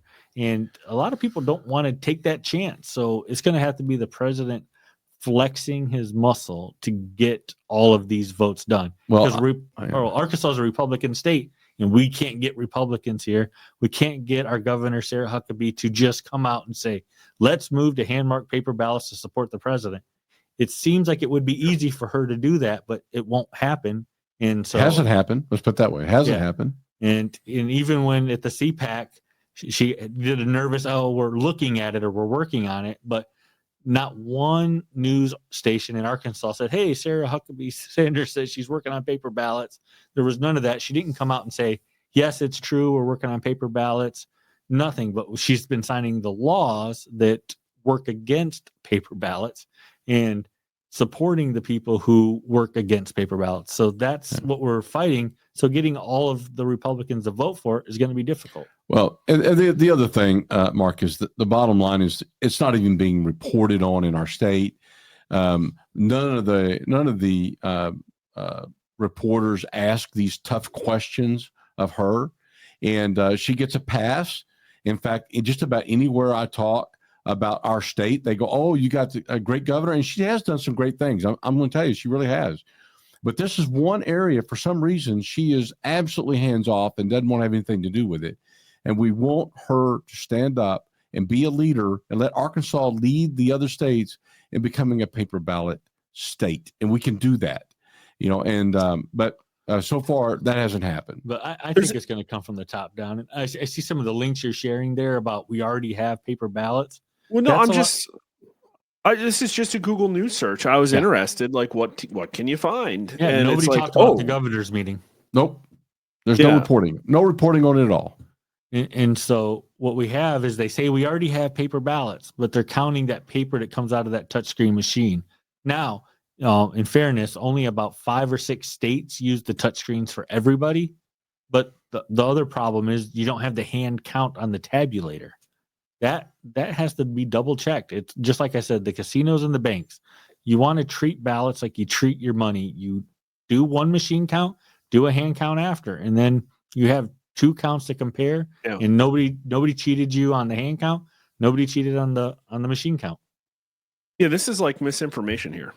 This is Oh, like yeah. literally, oh, we already used paper ballots. Oh, chasing a paper dream in Arkansas. They're literally they're dunking on you guys. Yeah, all the time. PolitiFact, fact check. Trump's lying about stuff when he talks about paper ballots. This is all. And so that's why you have apathy on that large of a chunk of the population who don't feel one way or the other. But what the polling shows is moving to paper ballots is a win. There's nothing to lose by moving to the hand-marked paper ballot in terms of public sentiment. You have a bunch of people who don't care, and then a lot of the people who really, really care about having the hand-marked paper ballot. And they feel frustrated that nobody's listening to them. Yeah. They can't get their message across, and they're being constantly fought by the county clerks, by the election commissioners, constantly. And and when they want to say something, or the JPs, when they want to bring it up, they're being denied the opportunity to even bring it up at the county meetings. But a JP is like our county commissioners. We have like a little county organization that can vote to do machines or paper. They're really the budgeters of the county, and they get to vote on what to spend money on. And they're the ones that get to decide in Arkansas. If you go to the hand-marked system, they're called justices of the peace. They're also the same ones that marry you and when you don't want to go to the church aspect of it. But they also get to decide on the machines. And most of them are close to the people and know the people want it. But the pressure is just way too much for them to take the step in their county. Well, again, I'm the only one that polls on this topic at all. And I'm like pleading for elected officials, like they'll pander over something like LGBT, which is like 2% of the population and only 20 or 30% it's an issue for, right? Here's a 60 to 80% issue. Right. That nobody is leading on at all, except for like 10 people. Mm-hmm. There's no leadership at all. You could be a hero. You could step in and give the people something, and they won't do it. Right. I think that's what Congressman Sessions understands, that he can step in and be that voice of the people who have felt frustrated. He's a seasoned politician who can take the mantle for those freshmen and sophomores who don't have the gravitas in the House on the Hill and carry it for the president to get the president's will addressed and the president's agenda. And he understands that we have to have safe elections, or we have nothing else in this country. We lose our republic. Democrats even. Right? Oh, yeah. Yeah. In fact, they were the biggest supporters, the Democrats, and from 2006 all the way up to 2016. They were big time Florida, right? against machines. They wanted, and all the same arguments we're talking about today, they brought up, but then all of a sudden they went silent. I mean, completely silent. And so we're out here talking, and a lot of the Democrats are against us as well. But as you saw with your polling, the vast majority of people, their gut tell them that the machines are no good. You've got to go to paper ballots. Do you have your crosstabs there to look at the sentiment on black voters and election machines? Because in Arkansas, it was like 70% of black voters wanted hand counts before certification.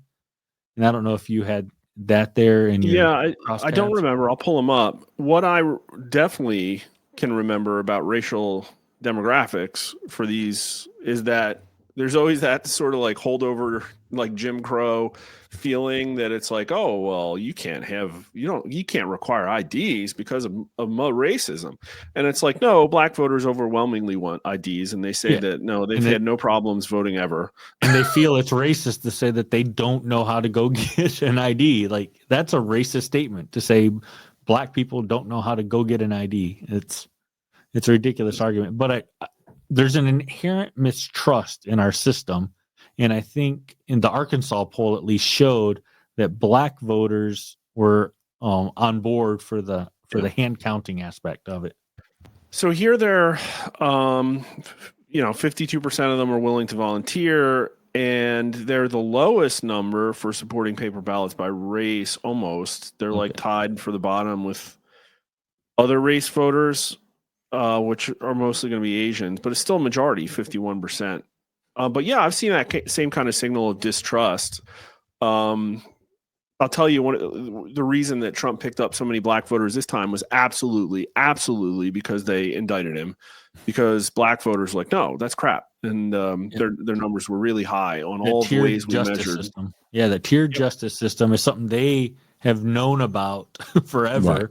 Right. And, we've all known about it. There's been the almost like comedy or jokes that, the white guy can drive and not get pulled over, those kind of things. So it's inherent that people know it, and the mistrust is there. And when they saw the president being treated unfairly, when they know Joe Biden wasn't getting treated that way, Nancy Pelosi wasn't getting treated that way with the insider trading, they saw it. They said, you know what, that guy gets it. He's going to get us. And they also saw it with all the pardons, getting the rappers out of prison across the over in Sweden, getting them out of prison. So I think they've seen his heart. So what other things do you think we might see from an election integrity perspective between now and the midterms? Well, if you see I think you're going to see the executive order for sure. I think you're going to see a bill. Now, whether it gets passed or not remains to be seen. But I think that if there's enough pressure, and again, there's got to be pressure from the top and from the bottom. And that's why the voters, the people of that state, every state, have to call the legislators and say, I support this bill. That's the only way it's going to get passed. If it doesn't get passed, then I don't know how long the executive order will be challenged in court without a doubt. So depending on how that's going to work out, we've got a short window in order to fix it. And so between now and the next election, I think you're going to see an executive order and a bill. And I hope it gets passed. If the bill gets passed, we're good. We're going to be locked in. Think we're going to see any investigations? What's that? Do you think we're going to see any investigations? Yes. I think you're going to see cases proving that election fraud happened. You're going to see Mike Lindell vindicated. You're going to see these types of people who have stuck with it, saying, proving that they have been in the right. Well, I'm going to make you own that. You're here tonight, folks. A expert in national election integrity says that Mike Lindell is likely to be vindicated. I think a lot of these people who talked about the origins of the coding, I think those people who talked about that will be vindicated. And I think that's probably going to happen in a few months. I think we'll see the Rudy Giuliani's and those folks finally able to prove their case that they had. But you can watch a video on Colonel's X account. It's go to his X account and you search Gary. You'll find it when you're on him. And he lays out a 16-minute video of some of the stuff. And he's a CIA guy and what they found with the Cartel del Solis out of Venezuela.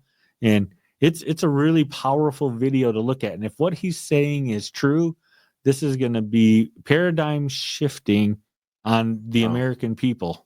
It may have a huge impact upon the awards that some of these machine companies got on their lawsuits. It may impact that tremendously. So we'll see how all of that comes to the fore, but I think you're going to see a lot of movement on that in a very short time. I'm going to there right now so I can bookmark it. Yeah. So you go to Colonel Reynolds. That's on his. And you search Gary. Just search Gary, and you'll come up, and it says this is a must-watch before the election. Came out in October of 24. That was right. Yeah, that's the video right there. It came out right when Elon Musk tweeted that we can no longer have machines in our elections, that they have to go, that we have to do hand-marked paper ballots. And the video came out right before that. And then we posted a little later. We found it and posted it. So he is a well-known, well-respected operator and has been around a long time. So, and I think he even was a congressional candidate or a senatorial candidate in New York against Chuck Schumer. But I think that if you know him well, I'd love to talk to him. Sure. I'm sure I can get you the number. And I see the question there about what if Dominion gets audited. Our problem on the audits is you don't know what software was running during the election. It's software. It can be changed right before the election, a couple hours during the election, and then changed right back. And you'll never, ever know that anyone was there or that anything changed. So auditing the code, sounds good. Putting the code in a repository so we can check it and check it after the election sounds good. But in the machines, you'll never know if they were hacked or accessed. It's not even a hack. It's accessing it, changing something, coming back out, and it's just clean like you were never there. And that's the problem. That's just why we can't have the touchscreens and rely on the tabulators. You'll never, ever know that the code is the same as the code that was counting the votes. And that's coming from the experts. That's coming from people who, these computer scientists that we've talked to, these PhDs from Harvard and Princeton, and Iowa, University of Iowa, and University of Berkeley in California. I've talked to all of them, and they all say, and they've been screaming this, by the way, for the last decade. Yeah. They have been talking about this, but you know what? Their voices have been pretty much tamped out, and people don't really hear them much, unfortunately. So they're screaming. It's a big lie, right? It's like, oh, it's safe and secure, and we're high tech and blah blah blah. Elon Musk will come out and tell you these things can be hacked. I could do it myself. The reason I sort of bring this up is you mentioned, and I think they should. Everybody should call their elected representatives and scream bloody murder to get action on election integrity. But what I've sort of noticed is this new trend of, like, besides people using their voice on the phone, they're using their voice on Twitter. Mm-hmm. And I know that Elon, this is an important issue for him, but he's also a very, very busy man. But have you had any interaction with Elon adjacent people to bring attention to this effort that you're doing? Because if his 219 million followers want this, then every elected representative that comes out and says something about this public is going to get punched in the face on Twitter. It'll be beautiful. What we're hoping is, Congressman Session is in the Doge caucus, but we did talk to some representatives in Doge itself, and they weren't actually hot on the idea of doing legislation. That was what he had talked about, with saying that the machine companies are strong. And we heard arguments that there are contracts with the machine companies. Can't break those. They were in the Doge committee is what they were in. And they felt like they had to be walking on eggshells when it came to this. And I brought up the fact, and I'll just mention, I said, one of the things that you could do right now is that you could end all federal funding for any machines in any federal election. That would cut it cut people, these states that are using these machines at the knees, because they can't afford these machines. Most, like our state, we can't afford it. We have to have the federal grants in order to be able to make them. If you cut out that federal money and said, you know what, we're only going to use federal money for secure paper ballot, hand marked elections, and you will help fund that. If they did that, that would make a big difference. And so we've made it known. So that sounds like something cool that you could put in an executive order. Right. Yeah. Exactly. And it may be. I'm hoping it will be. Yeah. And the federal funding would be cut like he's doing for Title IX. Says if you use these machines that do not meet the standards of the Department of Defense, or they have internal components that are coming from adversaries, because what we're learning is China is really making these machines. They're sending the parts to Taiwan. Taiwan is reboxing them in a warehouse, then sending them to the machine company, so the parts come from Taiwan, but they're really Chinese parts. And we're supposed to believe China's not hacking our elections? Yeah, well, as a national security expert, that's what I do in my life. To think that the Chinese would miss an opportunity to have put chips on a board or put them in machines that they could manipulate it at their will, it'd be crazy to think that they wouldn't. Of course they would. And so, but we have no way to check these machines. We have no way to look at them. And counties and states are scared to death, because if they turn one screw, it voids the warranty. So you have to have, so they won't look, they don't look, and even if they did, they wouldn't know what they're looking at. So that's a problem, big problem. And that's why we need the hand-marked, hand-counted ballot. It's the only way to ensure the voter intent was accurately captured and the voter's will was enacted, that the right people were elected. We have the people who love technology. Elon Musk loves rockets, robots, auto driving, electric cars. And he says you cannot have these electronics in the elections. Hand marked, hand counted. That's the only way to know the voter intent is actually represented. And we agree. And it would take a lot bigger of a conspiracy to rig elections if you're back at precinct voting. Have them small precincts, only 1,500 people per precinct, and you'd have to have 50, 60, 70 groups in on a conspiracy to rig an election. And it empowers local voters to get involved and, be an active part of accountability, which is something I think this country needs a lot more of.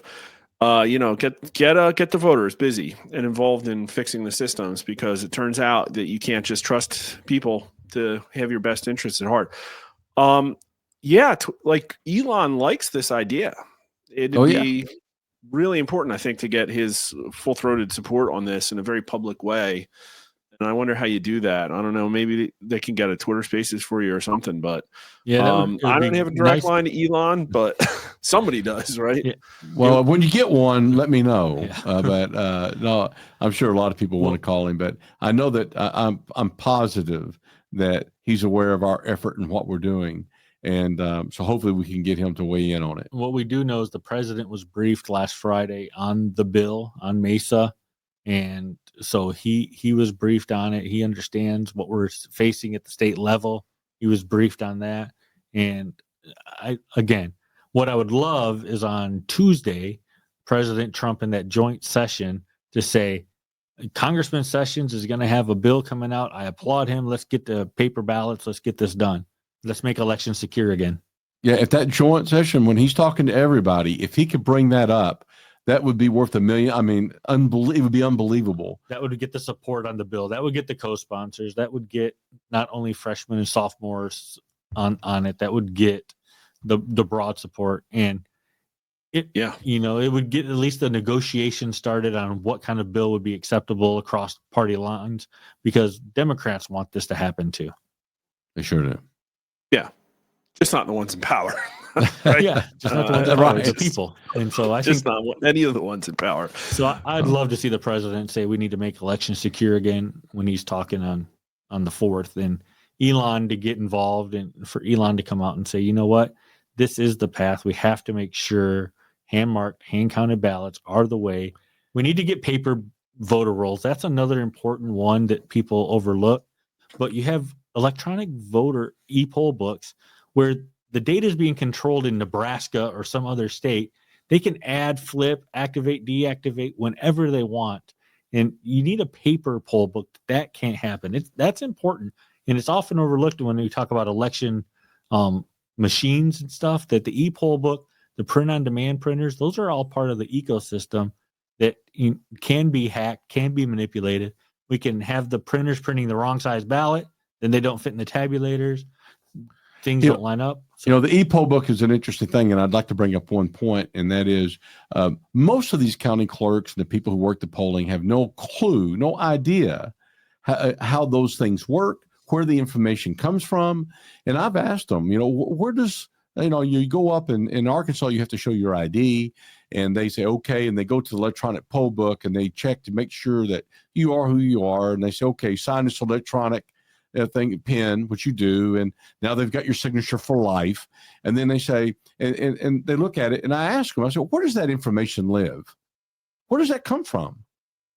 And none of them know. Secretary of State. They say, well, the Secretary of State's office. I said, well, have you ever seen the server where it's at? No, well, I'm sure it's there. I go, no, it's not. They go, well, yeah, well, then our county's got, no, it's not your county.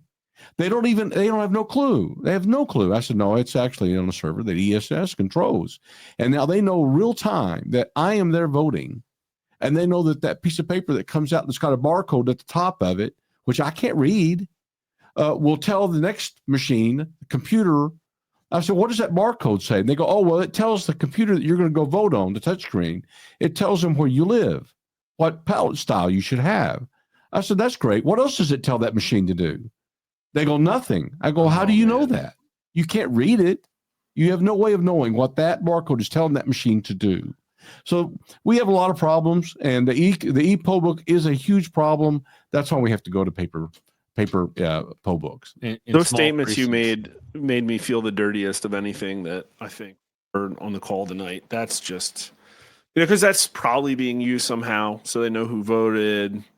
They know your update age. their database on They know your age. That your voting history. They know your voting history immediately, real time. And it could be if you could easily have malware that says if the voter is over 80 years old, okay, and it's between 9 and 12 o'clock on election day, flip that vote for this race or this race. And then from 12 to 1, only for women that are 80 to 85. And from 70 to 75, from 2 to 3. You see, you can have any number of combinations, and there's no way that you could run all those combinations to find out if that machine was flipping anything. All you would be able to do is the voter would say, I saw, when I hit it, I saw my vote flip. That's what they'll say. And maybe they'll call a poll worker over. What is the poll worker going to do? It's the person's word against the machine. They go, well, you know what, Mr. Jones, we'll tear this one up and you just get a do-over. So they get another piece of paper. Now that machine knows Mr. Jones is voting for a second time. Right? You think it's going to mess up? Nope. And then they say, oh, Mr. Jones, see? You must have touched the wrong side of the screen. Don't worry about it and move on. So, or they make him fill out a provisional and it doesn't get counted. Well, there you go. And that is the problem with these machines. And it's the whole system. The system is designed with many, many opportunities to be able to have malfeasance, to flip a vote or change it. And that's why we've got to get rid of them. If we ever want an election, we can all be confident that is secure and transparent. And you got to remember, Conrad is coming at this from a national security perspective. Has worked at, what is it, 70 something countries he's been to? Sure. Where, that's the aspect where you've seen what's happened in other countries. You've seen countries go to machines and then stop using them because they understood the vulnerabilities. And so when we're talking, it's not that just, hey, this is our opinion, this is how we feel.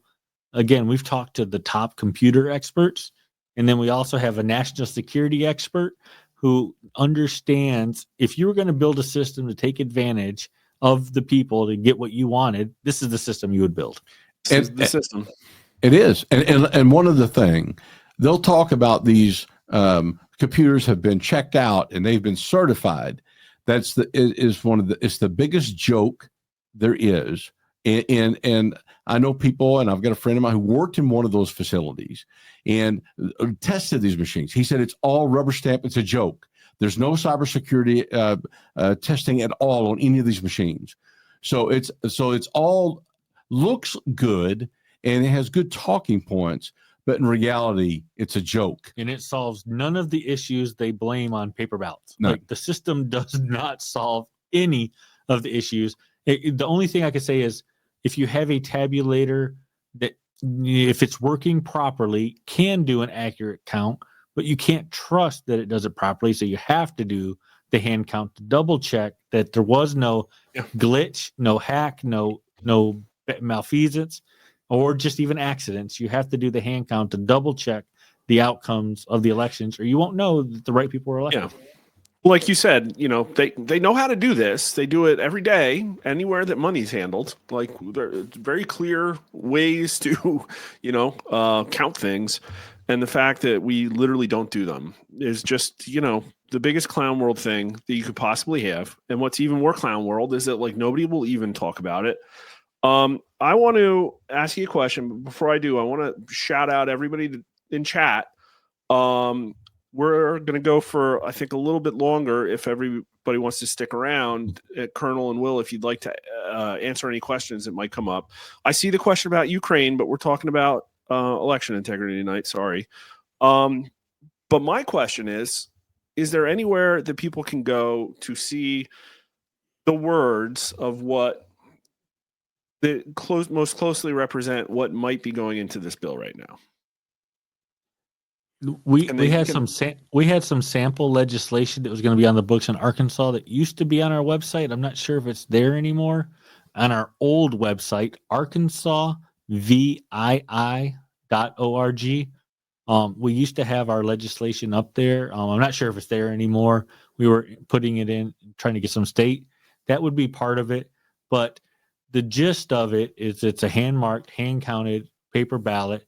and the systems have to meet rigorous controls that disabled voters, you can have a system, but it's not mandated that they have to have a touchscreen, because the touchscreen doesn't fit a lot of the disabilities that are out there. So it's really regulating that. Now, if the president is wanting to support one big, beautiful bill, it can be upgraded to shorten early voting, to add the ID aspects, to clamp down on mail-outs and absentee voting. But we still want to guarantee that there is the right to absentee voting, because, military veterans and some people in nursing homes or sick people, they legitimately can't get to the poll. Mark, let me ask you the question. Are you asking, is there a place where someone can go read the bill now? That's what you're looking at, right? Yeah, exactly. Right. I think listen, we got a really big Twitter footprint. I'd love to share as much as I can about this stuff. We need to get it out there. Yeah, we'll try to get on our many... AVII website, avii.org. But I understand. And before we do that, though, we want to make sure that we're not stepping over the toes of Senator Sessions. We want to make sure that, or Congressman Sessions, that we want to make sure that it's okay with that. But if you can, we'll put it out there. But yeah, we think it's very, very important for once they get at least the frame of it. We've got what we've written, and we want to, and all the other input we've got. But we want to make sure it's right, and we'll get it out there as soon as we can. Promise. But on that web link that you just put up there, we do have our legislation. It was in Arkansas, and our paper ballot bill was something similar to that. And so you'll see what. But I love how short evolved. it was. I love how short it was. It's pretty straightforward. There's not 3,000 pages of pork. Mm-hmm. Yeah, and that's what we were going for. It's clear cut. The president's agenda is hand marked paper ballots. When he says that, he molds it into a marketable way, but hand marked, or he just says paper ballots, but it's hand marked, hand counted, because he says you can't have the machines counting your ballots. So we gotta do that. Comment from James Honey. Bannon War Room has an app, Bill Blaster, to track bills. That's the first time hearing about it. But is Steve on top of you guys? Hey, I talked a little bit at CPAC to Ben when we were there, and we have some communication with them, but I think they're going to wait till the bill is official, that we have it submitted, before people are going to really start promoting it. Like right now, it's just getting out the word that we do have hope.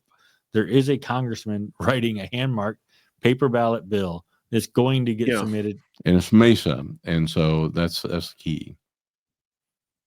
Yeah, this is one of those things I think War Room probably wants to be all over, right? I mean, it should be, absolutely. Steve has been over a lot of things that we've done in the past, and definitely we'll get him on it. And this is a first sign of hope for elections. This is the first positive news at all, I think, that's come out of Trump 47 that I can think of, right? Yeah. And well, let me tell you something else. Nobody else is that we know of anyway, let's put it that way, that's been shopping any legislation, that's been trying to formulate legislation at the national level or trying to push it. Nobody. We're it. We've had a couple of congressmen say, you know what? In the last 3 years, you're the only guys that's ever come in here and propose legislation for it.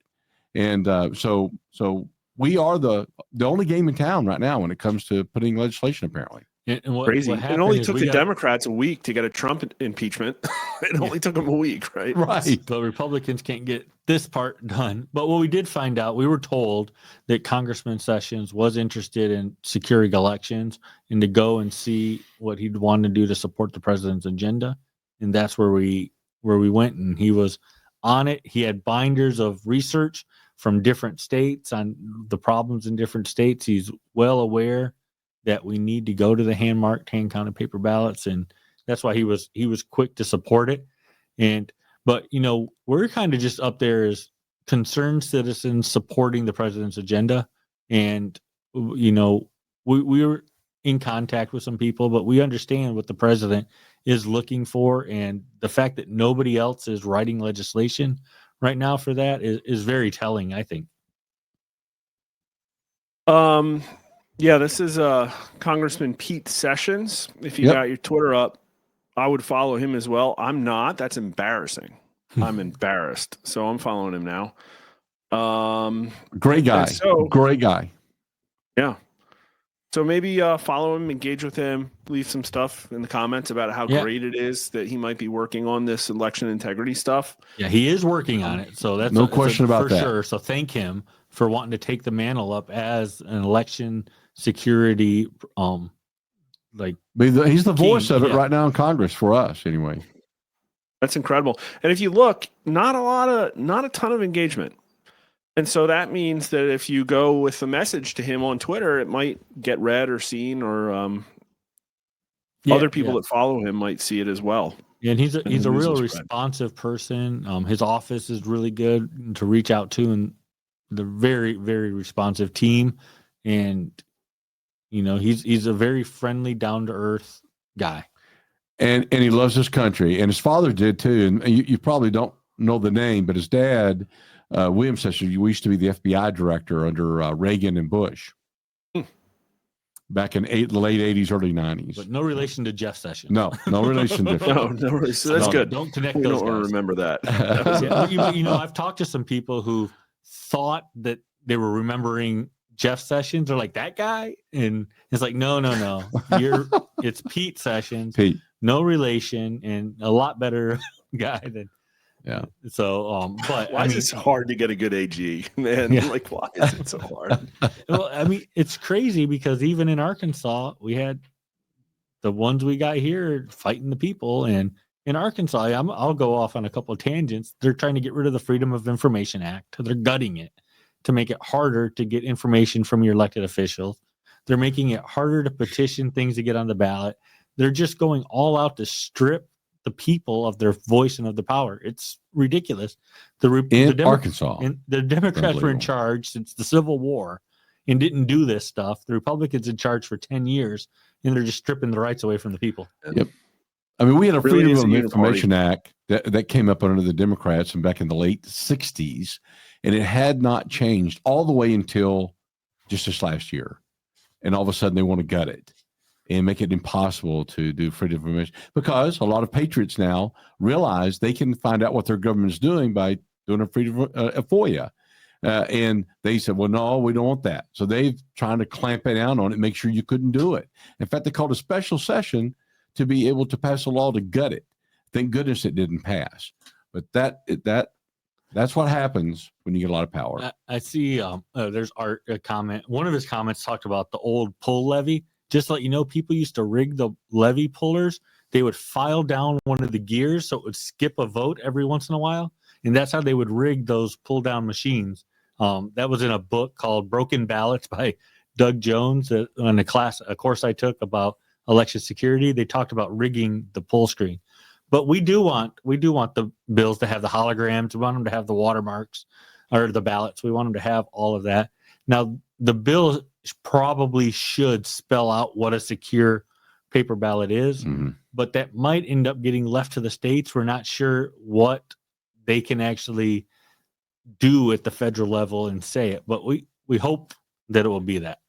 Well, I would hope it's an itemized list of the security features and then limitations on what kind of contractor can be involved, for sure. Well, right now, and cybersecurity, recommendations as well to include standards. DoD standards is what we're looking for, and so we'll see how that goes. But we're going to be pushing for it. Right now, the paper is actually proprietary to the machine companies that do the tabulation.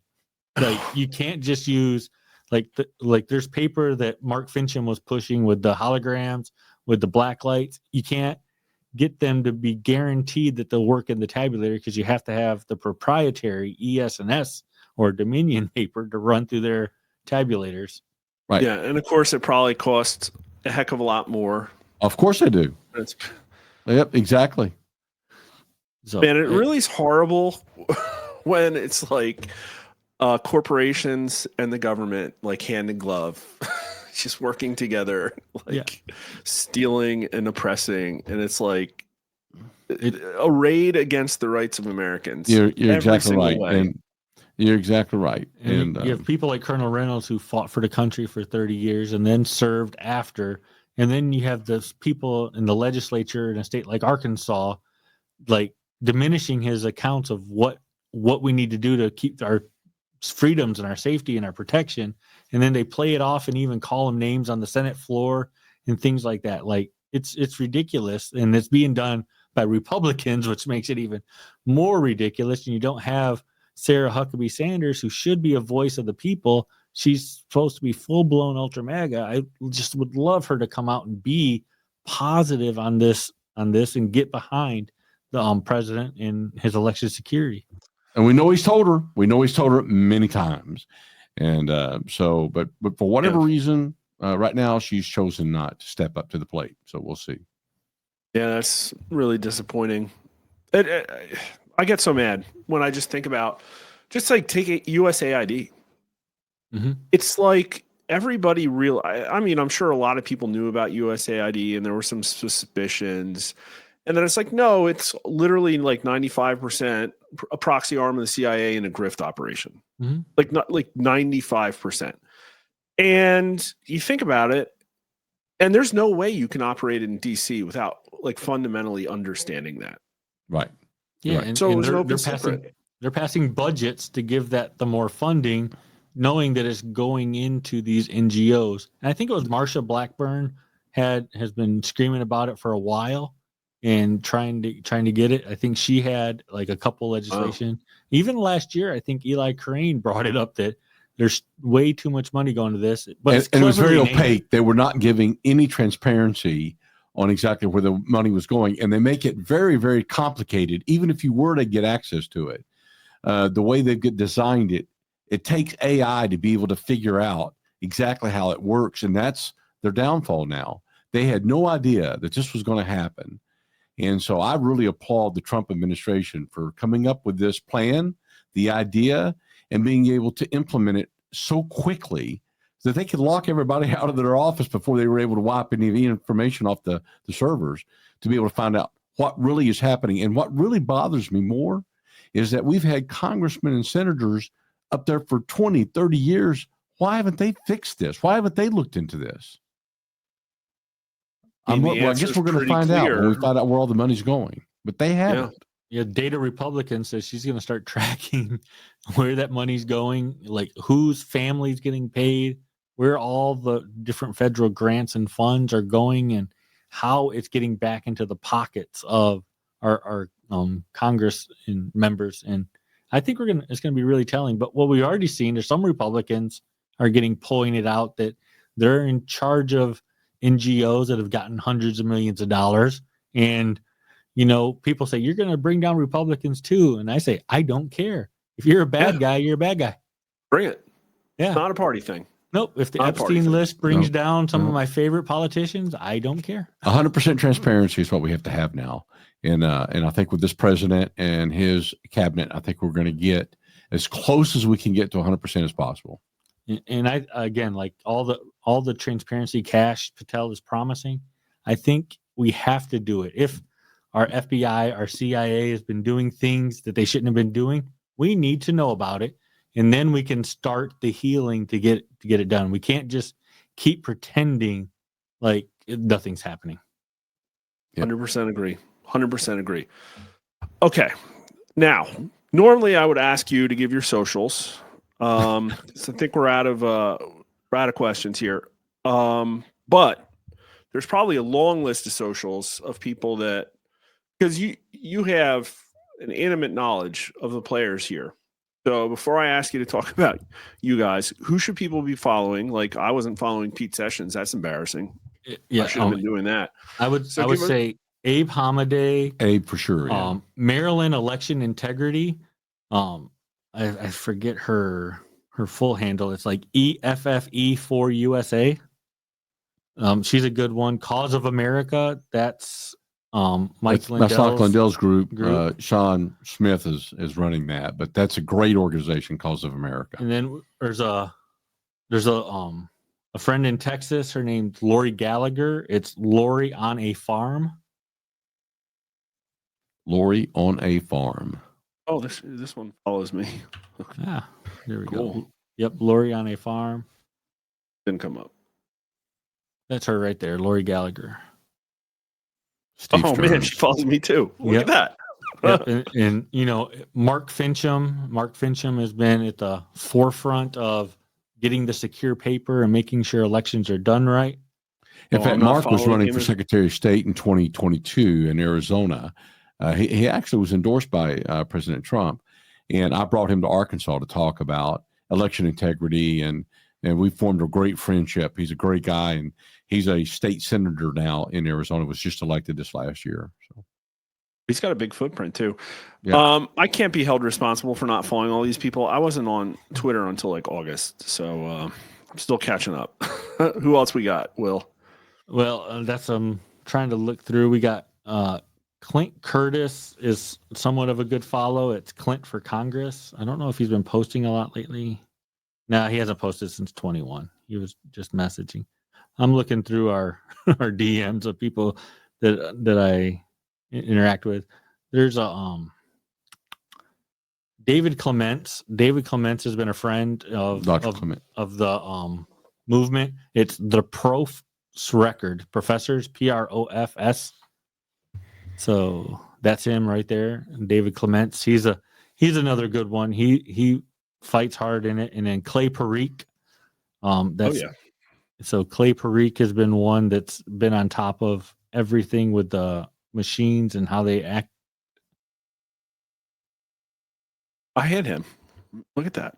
There you go. So those are some of the main ones that we follow, that we interact with, and that have helped us on the movement.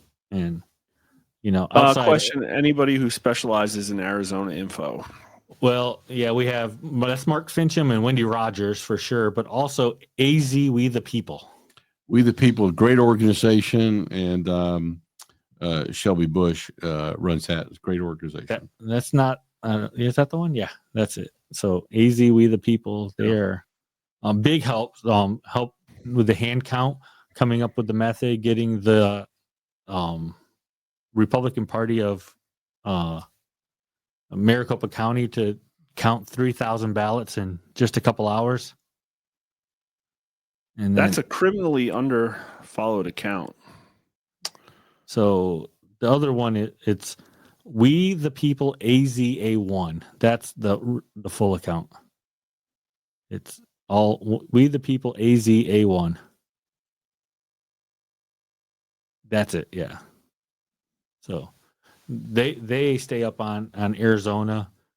Again, Wendy Rogers is working on Arizona with Mark Fincham in the Senate, getting a lot of different things passed and getting the laws, even if they're going up to the governor who's vetoing everything. They're trying, they're working hard, they're getting it all, and they're still fighting for the people up there. But Eli Crane is the best follow, and on X, one of the best follows that's calling for ID and voter security is Senator Mike Lee. Yep, base Mike Lee. Yeah, base Mike Lee. He's been one of the ones that's just been the most interactive with constituents and going all out for the sticking up for election integrity. He says, we talk about it in Utah all the time. We got to get stuff done.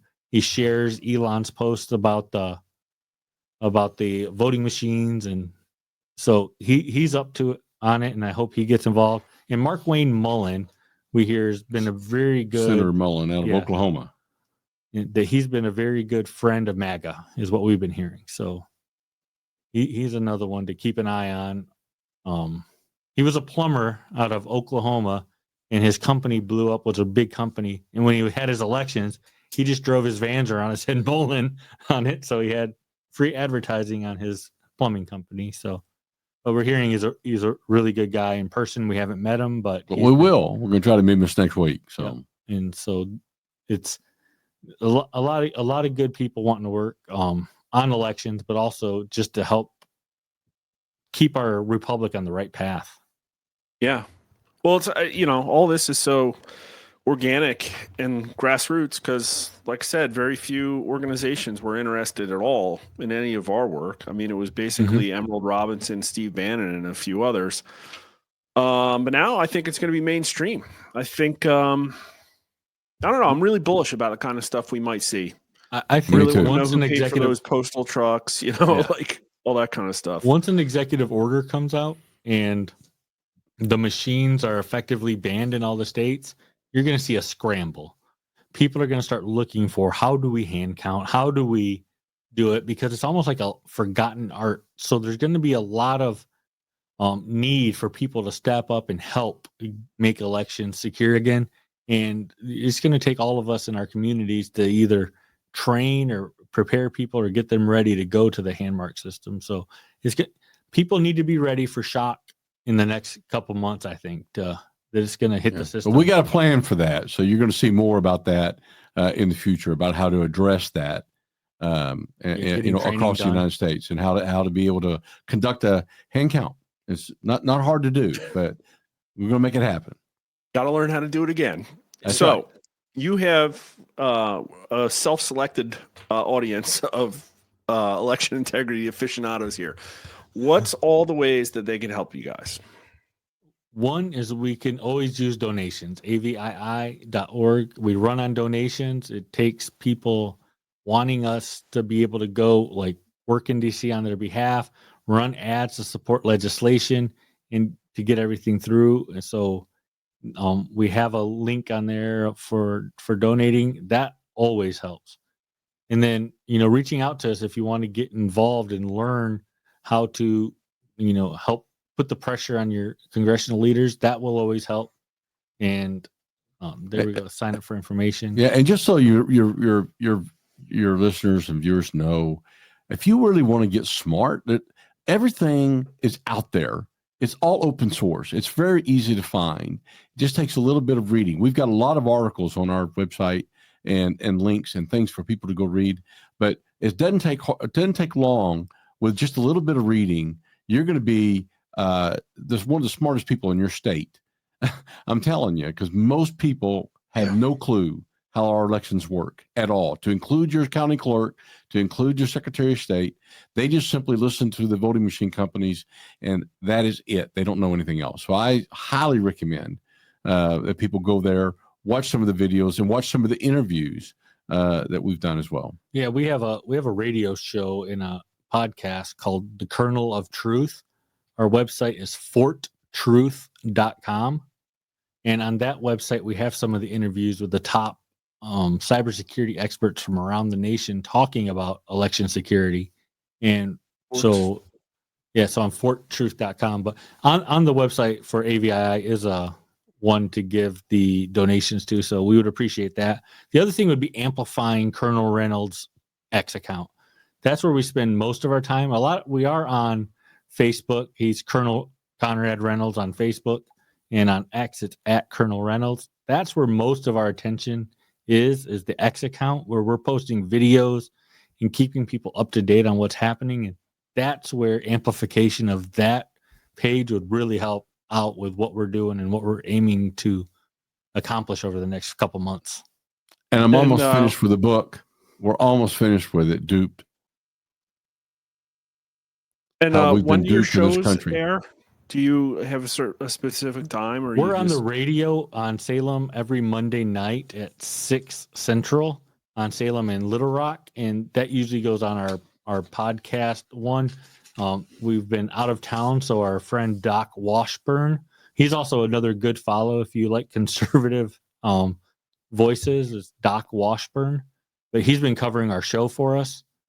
It's the third one down right there. Yeah, he's a great guy, great conservative voice, as I say, and he has been super nice and covering for us when we're gone, because we've been in DC for the last month or so. We're going to go back, and so he's been super. But 101.1 The Answer in Little Rock every Monday night at 6. The Kernel of Truth is on, and it's recorded, and then we throw it on our podcast and have that across Apple Podcasts, Spotify, and all the other podcast aspects.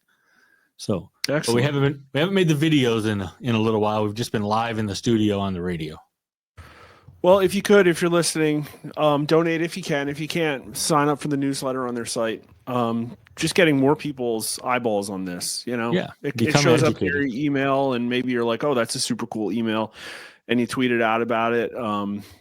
This is not a lot of people focused on this, and these gentlemen have really stepped into a huge leadership vacuum that hopefully gets corrected. And I hope you get a ton of attention and thanks and applause for what you're doing. Well, thank you so much. Thank Thank you you on for that. having us on. And again, give Congressman Pete Session as much love as you can, because he needs to know that he's not going to be fighting alone, that he's going to have the people behind him. Exactly. That's going to be important for him to get the other co-sponsors and make this a bill. Maybe we can get all 238 Republicans to co-sponsor. That would be the dream. So we need the people to get behind Congressman Sessions and let him know we are excited that he is going to address the president's agenda for hand-marked paper ballots, getting hand counts, and securing our elections. We got to make elections secure again. Hashtag Mesa. Yeah. Get your pin. Get your make elections secure. Does Trump have one of these pins? I gave out all my buttons. No, we didn't get one to President Trump. We didn't want to look like we were trying to promote something when we had him briefed on our bill. Well, we had him briefed, and we know that he got briefed, and we know that he liked what we put in there. So excellent. Show you guys something here behind. Well, I hope it gets brought up. That would be really cool for you guys if it gets brought up next week. If you look behind Conrad here, we got the president with Colonel Reynolds. We had a roundtable in West Palm Beach at Mar-a-Lago talking about the elections in Arkansas and what we were doing with the hand-marked, hand-counted effort. So the president is definitely well aware of what's going on in Arkansas, and he wants hand-marked paper ballots. Me too. And I think the audience does too. You're getting a lot of kind words in the chat. So thanks everybody for being a great audience tonight. Well, absolutely. Thank you everybody for tuning in. All right. And I hope to have you on again sometime to take a victory lap, and we'll be in touch about that. So thanks looking again. forward to it. We'll talk. That's going to happen. That will happen. Yep. Thanks for all your support, Mark. You heard it here tonight. Anytime. If you've learned something, please follow us at rasmussenreports.com, Rasmussen_poll at Twitter. Follow us on YouTube. Please like and subscribe if you haven't already. Mark_R_Mitchell at Twitter. And thanks for watching.